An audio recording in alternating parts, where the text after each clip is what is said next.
Olá, amigas e amigos aqui do Responsabilidade. Antes de mais nada, eu faço questão de agradecer a sua companhia há 6 anos, tão carinhosamente, aqui conosco. A palavra benfeitoria significa obra realizada na estrutura de um bem para conservá-lo, melhorá-lo ou proporcionar prazer ao seu proprietário.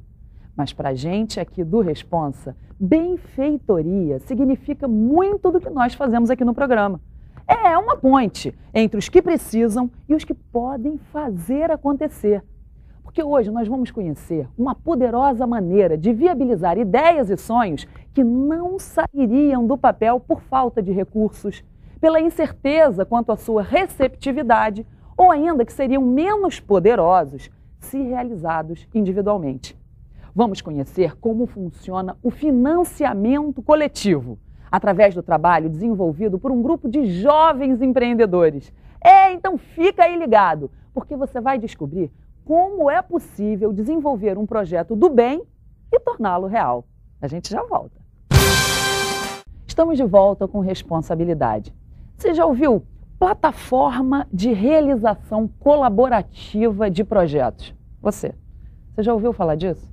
É a dinâmica de financiamento coletivo, o crowdfunding, na qual várias pessoas contribuem para um projeto que não poderia ser feito individualmente. É a nossa boa e velha vaquinha. Nós vamos conhecer mais sobre o Benfeitoria, um site que estimula pessoas e instituições a se unirem para promover transformações positivas no mundo, conversando com um dos seus criadores, o administrador de empresas Murilo Fará e Cristino Áureo, com quem divido a apresentação desse original programa. Né, Murilo? Que bacana poder te receber aqui nessa coisa diferente, essa palavra que o nosso espectador ainda não está muito familiarizado. Explica pra gente o que é crowdfunding. A gente gosta muito de sempre importar termos americanos achando que isso chama atenção, mas como você mesmo disse, é algo tão simples quanto uma vaquinha, que a gente está acostumado a fazer. E o que está por trás disso é a gente unir pessoas que têm interesse em comum em viabilizar projetos que têm algum tipo de impacto positivo para a sociedade de uma maneira geral. Né? Então, o crowdfunding, a diferença que ele tem numa vaquinha tradicional, ele tem 2 regras muito poderosas. Então, a primeira delas é de tudo ou nada, ou seja, se estabelece uma meta, um valor que se precisa chegar com o projeto, e caso a multidão não consiga juntas atingir aquele valor, o dinheiro retorna na mão de todo mundo, ou seja, ou todo mundo ganha ou ninguém perde. E a outra regra muito poderosa é de pedidos e recompensas, ou seja, para cada tipo de contribuição que uma pessoa faz, existe uma recompensa relacionada diretamente àquele projeto. Então, dessa maneira, todo mundo se sente um pouco parte do projeto. Ele deixa de ter uma relação transacional de quem está ajudando ou está doando, e as pessoas, de uma maneira muito mais íntima e proprietária, ajudam com aquilo que elas efetivamente acreditam e têm orgulho de fazer parte. Então, essa é uma dinâmica que a gente está se inspirando do que está acontecendo lá fora. Né? Isso é uma dinâmica ainda muito recente, tem 3 anos que isso começou lá nos Estados Unidos. Lá já se provou o poder que tem isso, com milhares de outros projetos de iniciativas inovadoras, e está chegando aqui no Brasil, que a gente quer justamente abraçar isso para transformar um pouco do que a colaboração pode fazer aqui no Brasil. Que bacana essa ideia, né, Cristino? Não é muito... Claro, tem muito a ver com o nosso programa, a gente está junto há tanto tempo, né? 6 anos no ar, Murilo, a gente também faz esse link entre quem precisa ser... Quem precisa de ajuda, vamos dizer assim, né? Quem precisa de receber o fundo da vaquinha e quem pode ajudar aqui no Responsabilidade, justamente por isso que eles foram convidados. Um negócio super bacana, né, Cristino?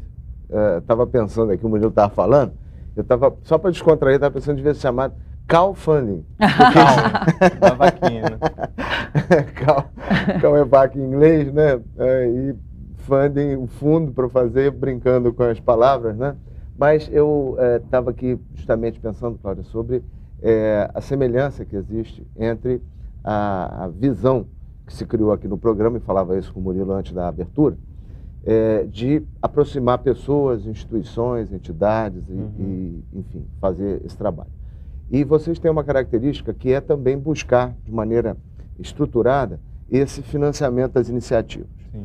Então, para as pessoas que normalmente viam responsabilidade social só como um ato filantrópico, aquela coisa bem desprovida de um envolvimento maior, isso representa, sem dúvida, uma novidade muito grande. Né? E as pessoas ainda não estão acostumadas a isso, né? Normalmente, aquelas pessoas que têm vontade de fazer o bem, elas entendem isso às vezes como uma ajuda isolada, quando na verdade você só consegue, e essa experiência a gente tem aqui com as instituições, a gente só consegue fazer com que esse bem seja permanente se, de alguma maneira, a instituição que vai prestar essa assistência, seja ela na área social, seja na área educacional, qualquer atividade humana, ela só consegue fazer isso se ela tiver um padrão de administração, uma forma de gerência dessa instituição que dê a ela sobrevida, uma longevidade, uma força para ela não ficar quase que mendicante, né? Não ficar quase como uma pedinte permanente. Então, vocês têm essa preocupação, ou seja, de, ao olhar para um projeto, ver como esse projeto está sendo administrado, avaliar isso, como é que é essa escolha que vocês fazem dos projetos a serem desenvolvidos e apoiados? Esse ponto é fundamental, acho que não só para a benfeitoria, como para todos os projetos que a gente está ali incentivando. E acho que hoje isso já não é mais só uma escolha de ser ou não ser lucrativo e sustentável. Acho que a gente já passou por essa fase que a gente vê assim, é o único caminho, né? Se a gente quiser efetivamente viabilizar projetos que geram impacto de uma maneira permanente, a gente precisa olhar com a ótica, e o que a gente brinca na benfeitoria é que a gente tem meios lucrativos para fins positivos. E a gente tenta replicar a mesma coisa com os projetos que a gente abraça, né? Mas as características dos projetos específicos, eles sempre têm um começo, meio e fim, né?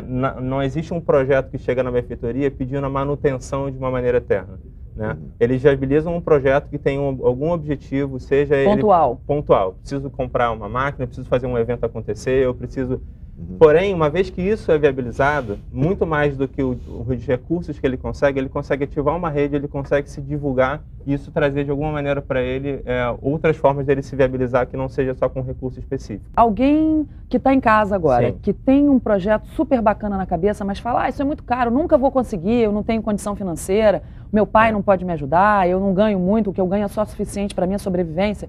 Como é que ele faz? Ele acessa o seu site? A pessoa tem um projeto que vai sendo viabilizado, ela vai gerar um impacto maior do que só para ela, para os colaboradores, ou seja, de uma maneira geral, ela entra no nosso site, envia a ideia de uma maneira bem sucinta, a gente recebe esse projeto bem resumido e a gente, junto com essa pessoa, vai evoluindo o projeto no sentido de desenvolver qual o melhor texto, material, a forma de apresentar isso, até que a gente chegue num formato, então a gente dá uma consultoria para a gente conseguir envelopar esse projeto para ele ir para a plataforma. Uma vez que esse projeto está pronto, então a pessoa vai precisar produzir um vídeo explicando isso, bem resumidamente em 2 minutos, um texto, definir quais recompensas que ela pode oferecer para cada nível de contribuição que existe e publica esse projeto na plataforma. Uma vez que esse projeto é publicado, ele tem de 1 a 3 meses para conseguir viabilizar aqueles recursos que sejam necessários. Seja quanto for. Seja quanto for. De 1.000 a 10 milhões. Não existe limite. Ou seja, o que existe é a gente passar uma sensibilidade de qual nível de engajamento que aquele projeto pode gerar para ele conseguir. Porque não adianta ele pedir um valor muito acima, porque justamente se ele não consegue atingir, ele vai ter que devolver o dinheiro para todo mundo.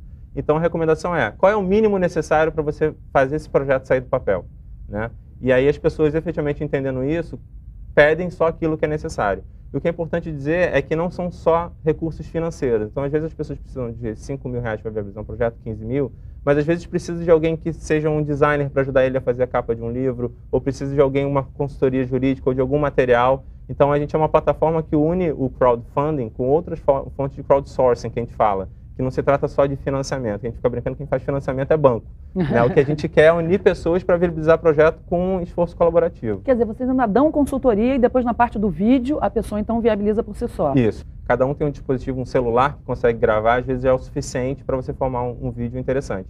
O que a gente, obviamente, tenta fazer é passar quais são as informações que tem que ter nesse vídeo, quais são as palavras-chave que a pessoa tem que usar para conseguir envolver as pessoas que têm interesse em viabilizar aquele projeto para sair do papel. Então, sim, a gente dá uma consultoria, a produção dos materiais é sempre feita pelo idealizador do projeto e o que a gente dá são orientações até que a gente chegue num consenso que o formato está pronto para ser publicado. Quantas pessoas trabalham na benfeitoria? Na benfeitoria. A gente, na verdade, a gente não tem o O ou A, cada um usa da maneira que achar melhor, mas hoje são 4 pessoas, eu, a Tatiana, que é cofundadora, sócia e mulher, na verdade. Opa, também. Tatiana, beijo grande, parabéns, viu? Tô gostando. E o Dorli e Yasmin, que são assim fantásticos, estão junto com a gente desde o começo. que estão fazendo isso acontecer, mas a gente tem 1 ano só de existência, então é uma dinâmica ainda muito nova e a gente está muito feliz com a receptividade que está tendo até agora dessa iniciativa. A gente já viabilizou mais de 20 projetos dentro dessa dinâmica. 20 projetos, Cristiano? Está chegando a mais de R$300 mil de valores financiados para esses projetos. E quando a gente olha para fora, a gente vê que lá não é um movimento. Lá, a principal plataforma que existe lá fora, chamada Kickstarter, né, que são de projetos inovadores, já atingiram a meta de $200 milhões em projetos inovadores, dentro dessa dinâmica colaborativa. O que prova, na verdade, que a gente está entrando numa nova economia, é uma economia colaborativa, onde existe uma nova forma de fazer as coisas, onde é que o poder está na mão do indivíduo cada vez mais, né? E isso é muito legal. Então, quando a gente olha que a previsão deles é que eles atinjam $1 bilhão em 3, 4 anos, a gente vê que realmente não é um caminho irreversível e estrutural. Graças a Deus, porque a gente acha que isso dá muito poder para as pessoas que realmente querem transformar. E nós vamos chegar lá, né, Cristiano? O nosso programa vai dinamizar isso. Você já foi a programas de televisão? Então, não, esse até é o que é muito bacana aqui. Obrigado pela oportunidade. Essa é a primeira vez que a gente está se apresentando na TV. A imprensa, de uma maneira geral, está recebendo isso muito bem. Ou seja, já saíram bastante matérias falando sobre o assunto e até sobre a gente. Mas o que a gente vê é justamente a oportunidade que tem de pessoas conhecerem essa dinâmica, né? Tanto das pessoas que querem idealizar ou têm um projeto no bolso, quanto aquelas pessoas que, na verdade, são chaves para essa dinâmica funcionar, que queiram participar de alguma coisa que, efetivamente, traga o orgulho de fazer parte de alguma coisa que ela acredita. Né? Então, muito mais do que ser um projeto que vai trazer algum retorno comercial, é um projeto que vai fazer, na verdade, um retorno para ela que participa, porque ela vai ter alguma recompensa e está participando do projeto, mas muito mais do que uma recompensa material, é de saber que ela está viabilizando algo que ela acredita. Então, colaboradores são fundamentais para conhecer essa dinâmica também. Vamos chegar a $1 bilhão agora na televisão, né, Cristiano? Depois dessa matéria no ar, em 2 meses. Nós vamos... Olha, eu acho que assim, essa forma coletiva de pensar e ao mesmo tempo individualizando a ação de cada um, é o caminho. Você vê que desde compras coletivas, as pessoas acessando a internet para fazer algo que, de repente, no ambiente normal, físico, não seria possível, né? A gente tem que usar a rede, tem que usar todas as ferramentas de tecnologia para fazer com que a gente avance também nas áreas que tradicionalmente eram áreas assim tidas como de baixa governança. Eu vejo no dia a dia, aqui no programa a gente pôde constatar isso, muitas entidades, corporações, gente que está no ambiente de empresas grandes, às vezes quer fazer uma iniciativa e tal, mas não sabe bem como fazer. É muito mais fácil você financiar essas iniciativas que tenham boa certificação, do ponto de vista da seriedade, de como elas acontecem, saber que tem uma prestação de contas, saber que aquilo é feito de uma maneira, vamos dizer, honesta. E sobreviver de doações é algo muito incerto, porque as doações ficam muito a cargo dessa iniciativa que nem sempre... Dessa boa vontade, né? De uma boa vontade, você diz tudo.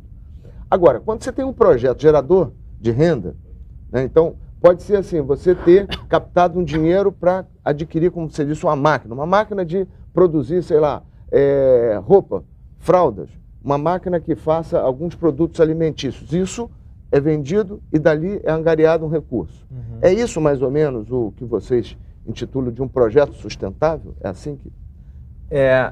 Em termos de sustentabilidade, sim. O que é importante reforçar é que a gente sempre está acostumado a falar de projetos sociais e a primeira coisa que vem na nossa mente são projetos assistencialistas, como você mesmo falou, né? Sim. E o que a gente está querendo, respondendo a sua pergunta, só para fazer um ponto anterior, é que a gente quer ressignificar o que é colaboração aqui no Brasil, porque a gente acredita que se a gente tem sempre esse vínculo assistencialista daquele que se renuncia o que não tem versus o que tem, a gente não cria essa relação de sustentabilidade. Ou seja, ou a gente realmente cria um valor compartilhado naquilo que está sendo feito, ou dificilmente essas instituições que têm esse propósito de gerar esse tipo de impacto vão conseguir se sustentar. E aí eu cito um exemplo para ficar claro. Chegou um projeto na benfeitoria que tinha o objetivo de viabilizar um evento que era das meninas da Providência, do Morro da Providência, que queriam fazer um baile de debutante. Né? Então, qual era o impacto desse projeto? Lá sempre existiu o baile funk e, na verdade, a mulher era tratada como, né, sempre existe a imagem da mulher objeto. Eles queriam, cara, agora com essa favela pacificada, vamos ressignificar isso, vamos fazer um baile de debutante, né? E aí pegaram as meninas lá de 15 anos e precisavam de 5, 6 mil reais para viabilizar o projeto. E aí você para pensar, poxa, a pessoa que vai ajudar esse projeto está ajudando porque é óbvio, quer ver esse projeto acontecendo, está fazendo isso pela causa, pela doação. Mas a relação que a gente quer criar é diferente dessa. Então, para todo mundo que contribuía, por exemplo, com 50 reais, recebia um tour na comunidade para conhecer, almoçava no restaurante local. Ou seja, dessa maneira você consegue estabelecer uma troca entre todo mundo que está fazendo parte, que não fica restrita simplesmente à boa vontade, como a gente está falando. Óbvio, sempre vão ter projetos onde é que as pessoas querem, de alguma maneira geral, apoiar porque acreditam, apoiar porque querem ver aquele projeto sair do papel. Só que ele realmente causa muito mais impacto quando você mistura essa relação e também traz benefícios para todo mundo que está colaborando. E aí outro ponto que eu queria falar é que não se trata exclusivamente de projetos, já que a gente está falando de social, que atinge especificamente a base da pirâmide ou de uma maneira assistencial a quem precisa. Obviamente, esses projetos também estão lá dentro desde que a gente consiga gerar esse benefício, né? E, aliás, esse benefício pode até ser gerado por pré-venda, que a gente usa muito isso na plataforma, que é uma ferramenta muito interessante. Então, uma ONG ou uma instituição que está fazendo fraldas recicláveis ou qualquer coisa assim, que usa mão de obra local, pô, ela pode pré-vender os produtos delas antes mesmo de produzir. Então, eu preciso comprar uma máquina, eu preciso de 5 mil reais, para 30 reais eu entrego um produto que eu estou fazendo e dessa maneira ela reabastece o valor que ela precisa de recursos para viabilizar esse projeto.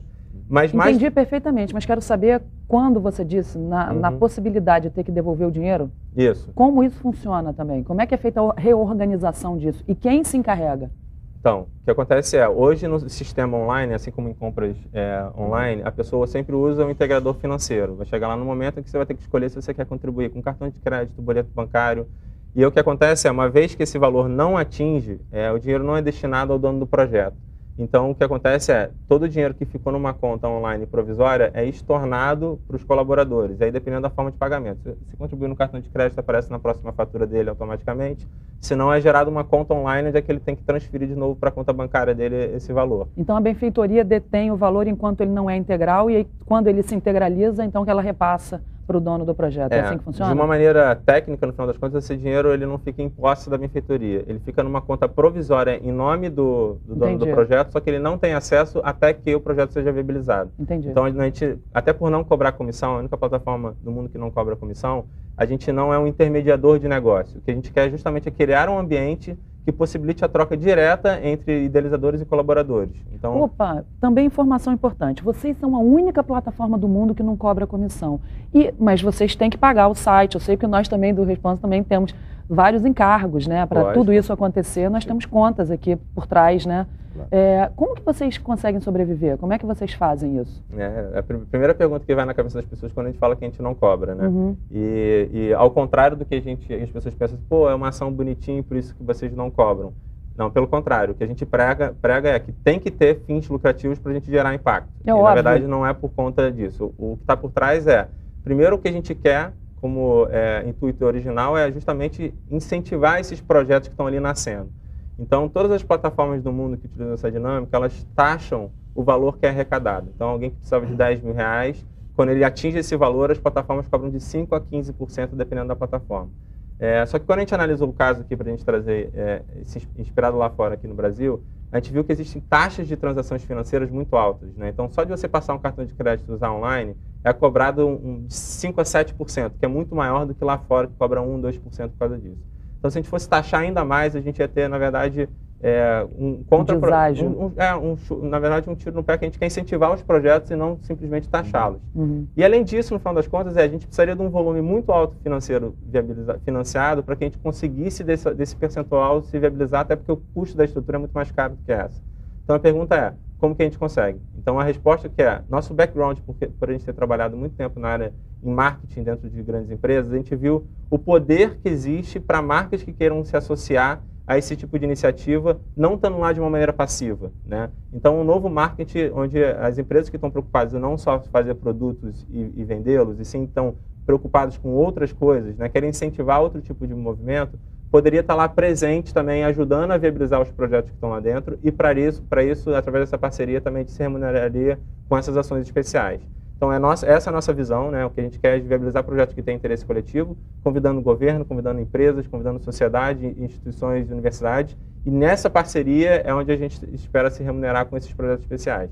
Vou relatar um caso aqui sem dizer a empresa, que não seria razoável, mas uma empresa que atua captando matéria-prima no ambiente rural. Então ela tem um discurso de responsabilidade social, dizendo, olha, eu faço 1000 coisas, enfim, ajudo comunidades, faço ações, tem um relatório bonito no final do ano, contando tudo que fez e tal. Mas a relação dela com o produtor lá no campo, que seria, o produtor é um produtor familiar, muitos deles são assentados, muitos deles têm um padrão de renda inferior ao que se tem no ambiente urbano.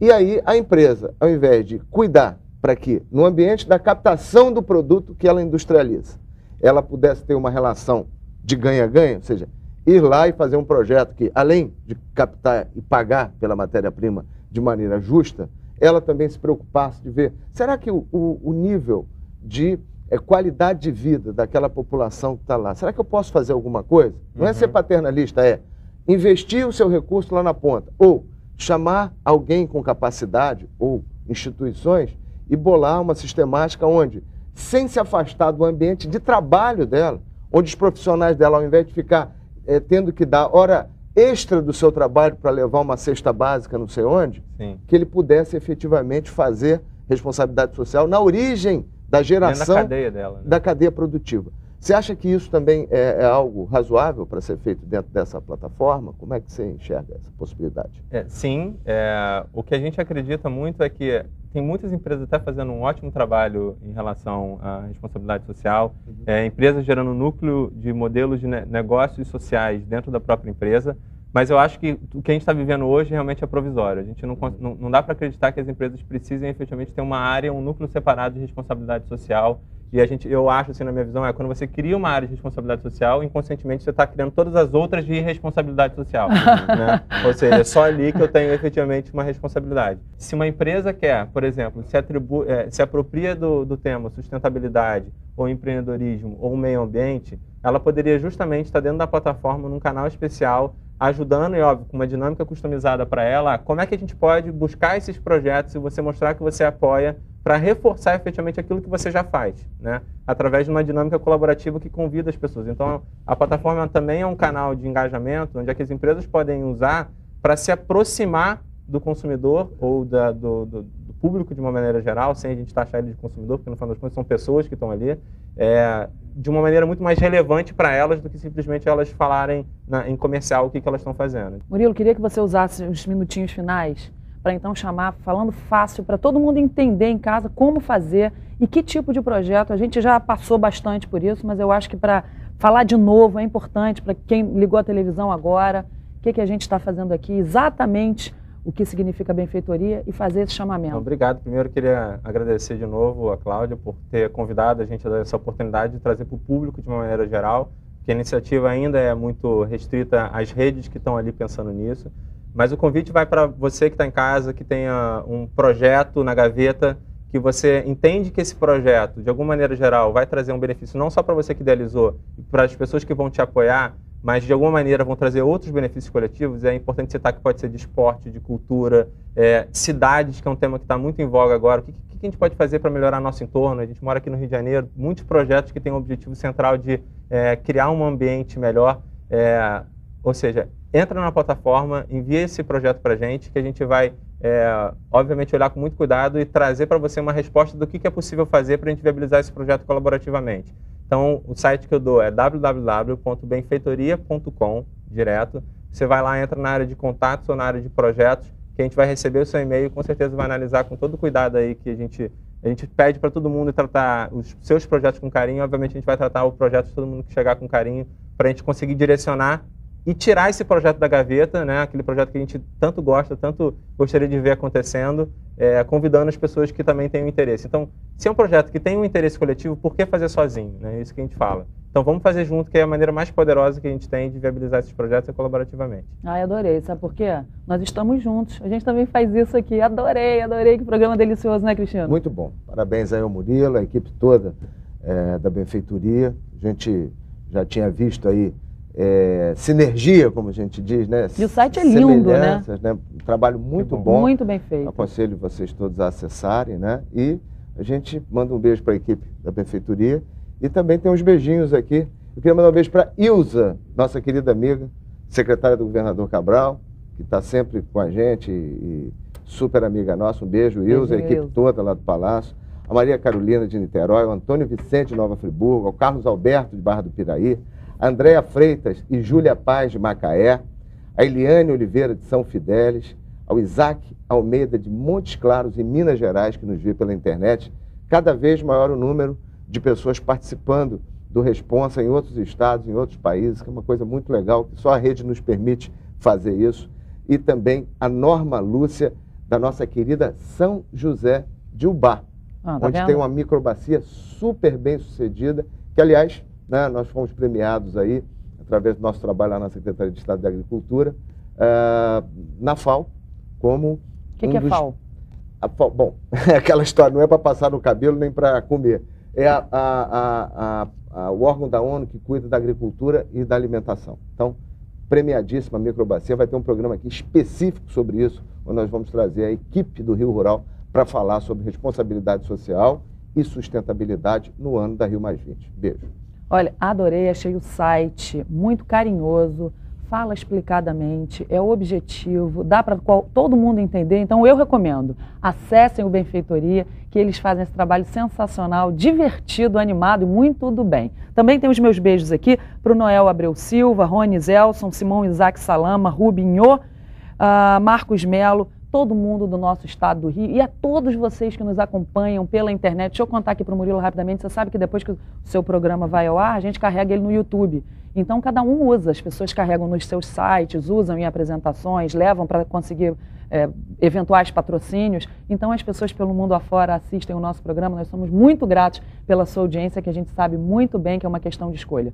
Um beijo a você, Murilo. Obrigada pela tua participação. Obrigado, a sua Cláudia. Esposa, cofundadora do Benfeitoria, os dois amigos também que estão lá dedicando seu carinho, compreensão, inteligência, competência, que angariaram pela vida inteira e agora estão aí dispondo disso tudo nessa campanha do bem. Fiquem com Deus. Muito obrigada pela sua audiência, que a gente sabe muito bem que é uma questão de escolha. Acessem o nosso site. Um beijo, até o próximo programa.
Rádio Fluminense 540 AM, uma emissora do Grupo Fluminense de Comunicação.